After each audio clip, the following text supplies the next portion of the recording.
تخصص د یو جامعې د تکامل او د پرمختګ ذریعه ده او یو مهمه اړتیا ده.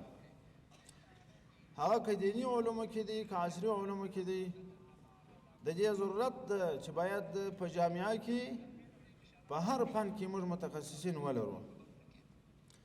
او کوم آیات کریمه چې ما تلاوت کړي شی نزول یې هم دا دی چې د تبوک په غزوه کې چې کوم کسان د پیغمبر علیه السلام څخه پاتې سوله نه لاړه، الله رب العالمین هلته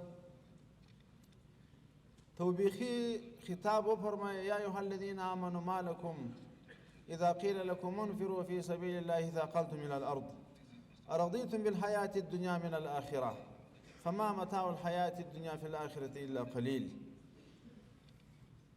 دلته چې دا عتاب مسلمانانو ته ورکړي، نو مسلمانانو دا فیصله وکړه چې هر کله بیا جهادي سریه تیاریږي، خامخا به موږ ټول شرکت پکې کوو. بیا یو سریه تیاریږي، هر مسلمان کوشش کوي چې لاړ شي. الله رب العالمین ورته وفرمایل: ما کان المؤمنون لینفروا کافه.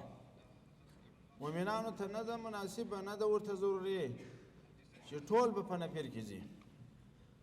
یو خو نفیر عام صورت دی چې د ټولو مسلمانانو مکلفیت دی. په عمومي جهادي سلسله کې چې د فرض کفایي درجه یې په هغه ځای کې نه ده ضرور چې ګرده مسلمانان لاړ شي. نو الله رب العالمین هلته تقسیم وکړي چې یوه ډله به په جهاد پسې ځي، بله ډله به په علم باندې مصروفېږي.